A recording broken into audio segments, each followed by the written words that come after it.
6.17 부동산 대책 이후에 뭐 여기저기에서 소식들이 많이 들어오고 있습니다만은 최근에 그 강남권 중심으로 해서 제가 아파트 한 10군데 정도를 실제 거래된 현황을 체크를 해 봤는데 매스컴에 떠드는 것만큼 그렇게 폭등을 하고 그렇지는 않습니다. 직접 매스컴에서 나오는 얘기와 실제 그 현장을 또 가보면은 또 틀리고요. 그래서 여러분들의 현명한 판단을 하시는 것이 좋을 것 같습니다. 그냥 오른다 말 한마디로 전체적으로 우르르 몰려다니고 그러시지 마시고, 그러다 보면은 마지막에 누군가는, 이 세상에 어떤 사람이 누군가는 상투를 잡을 것이고 그때는 아마 힘이 들 것이다. 그러니 차분하게 지금 해야 될 것만 체크를 하시면 좋다, 이런 생각을 해봅니다. 1시간 동안 여러분들의 고민 해결 한번 잘해보겠습니다. 오늘은 우리가 6월 17일 날 대책이 나왔죠. 대책 후에 우리 부동산 시장이 어떻게 될까 전망에 대해서 같이 한번 생각해보는 그런 시간이 되었으면 합니다.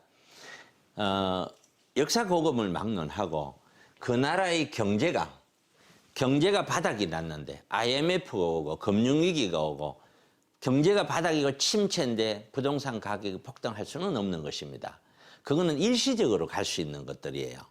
당장 먹고 사는 문제가 실업자가 돼 있는데 무슨 부동산 투자를 하겠습니까? 상황이.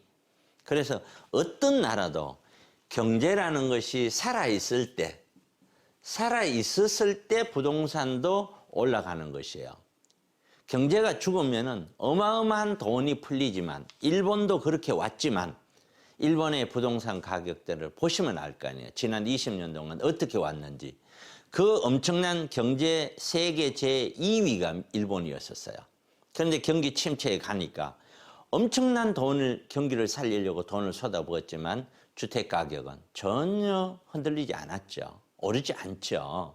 바로 그런 것입니다. 돈이 아무리 많아도 전제 조건은, 돈이 많으면 무조건 올라간다가 아니고 경제가 살아있다는 전제 조건 하에 돈이 많아야 올라가는 것입니다.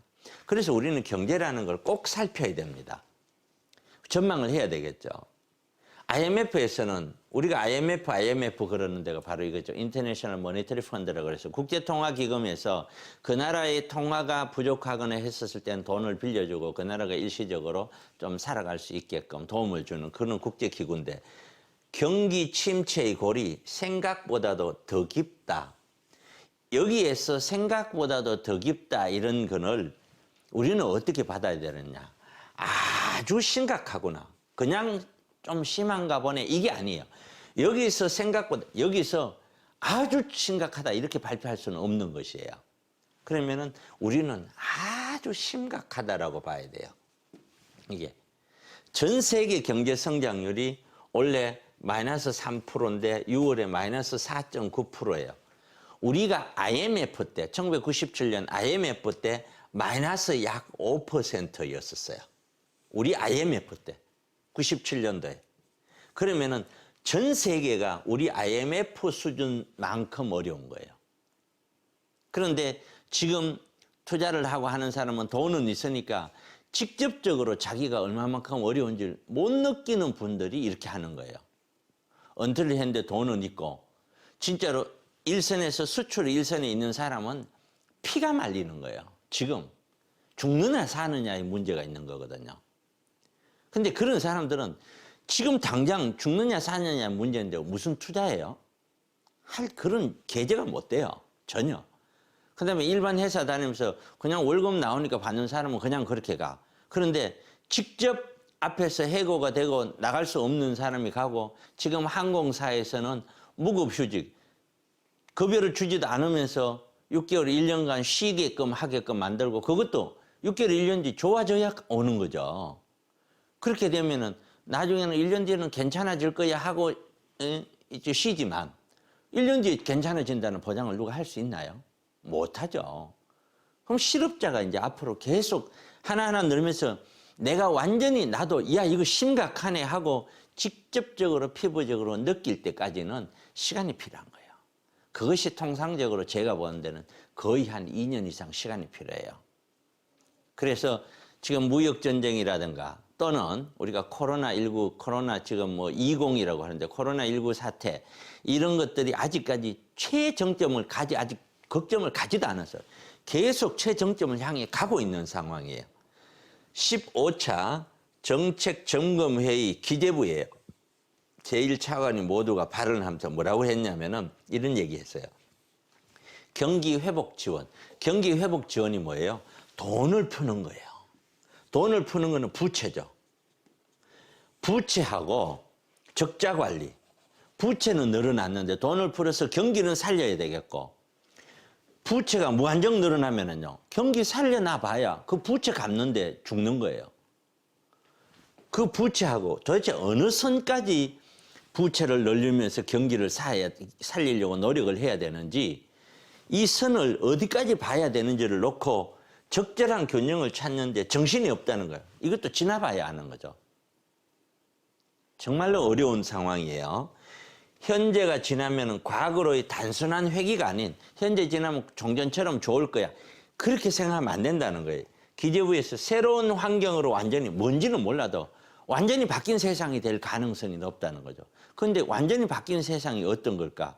가만히 생각해 보면은 우리가 지금까지 이 코로나로 인해서 전부 다 재택근무를 하게 되고, 그러면 회사가 가같이 모여서 하는 그런 회사보다는 재택근무 또는 온라인 쇼핑 이런 쪽으로 가면서 직접 대면 판매 이런 쪽은 계속 좀 어려워질 것 같고 하면서 우선 나타나는 것들이 그런 거죠.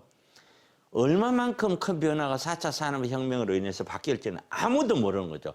정말로 제가 세미나 때 가끔 쓰는 용어인데, 주택 가격이 어느 날 동시에 다 붕괴가 돼버릴 수도 있는 거예요. 도심에는요. 알 수가 없는 거예요. 상황이 그만큼 심각한 상황이에요. 이런 상황인데 이런 나눈 자료를 우리 시민들은 보지도 않고 이런 내용을 읽지도 않고, 그리고 그냥 어려운가 보네 하면서 우선 나는 월급 나오니까 그냥 어떻게 하면 남들 올라가는데 어떻게 투자로 같이 대여를, 이 생각만 하는 거죠. 정말 심각하게 고민을 해야 되는 시점입니다. 이것이.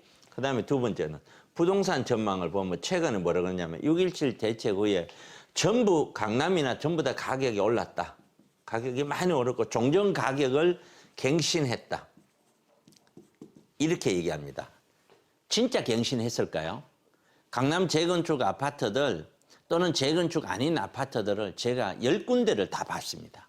최근에 국토부 실거래가를 다 하나도 갱신한 데 없습니다. 지금 신문에서 그렇게 떠드는 게 중개사들 얘기예요. 이게 갱신이 된 데가 없어요. 여러분들도 국토부 실거래가를 들어가서 확인을 하세요. 거래가 이루어지면 거기에서 실거래 신고를 하게 돼 있어서, 그러면 국토부에서 딱 뜰 수가 있어요. 1, 2일, 2, 3일만 지나도, 몇 시간만 지나도 딱딱딱 뜰 수가 있어요. 그러면은 그걸 확인하면 돼요. 그렇게 돼 있지 않아요. 지금은 작년 말 19년 말이 정점이고 전부 조정기예요. 조정기. 지금 이렇게 보합권에서 계속 왔다 갔다 하고 있는 거예요. 지금 이렇게 있고 작년 정점을 올라간 데는 한 군데도 없어요. 제일 많이 간 데가 거의 작년 정점까지 갔지만 더 이상 치고 가지는 못하고 있어요.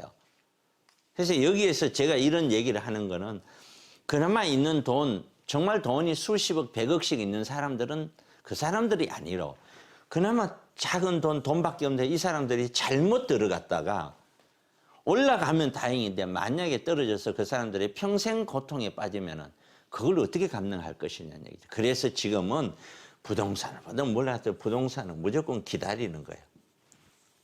그리고 앞으로 어차피 1, 2인 가구 소형 주택 위주로잖아요. 그러면 가장 작은 소형 투자, 갭 투자들은 하셔도 되는 거예요. 그거는. 왜? 어차피 월세 받아도 받아야 되니까. 그러니까 지금 해야 되는 것과 지금 하지 말아야 될 것은 분명하고 확실하게 가야지, 혼자 예측으로 그냥 찍어서 가기는 어렵다. 이렇게 저는 생각을 합니다. 그래서 저는 세미나를 합니다. 내일 모레 제가 세미나를 할 거고요. 평일날은 우리 김남현 팀장이 세미나를 합니다. 그래서 이런 작은 갭 투자든 시장 상황이든 기타 등등 여러 가지를 놓고 제가 한 3시간 이상 세미나를 해드립니다. 접수를 하시되 모든 분들을 초청할 수는 없습니다. 지난번에 한 100여 분 했는데 15분 정도만 초청해서 했으니까 좀 양해를 부탁드립니다. 거리 두기를 하니까요. 많이들 접수 부탁드립니다.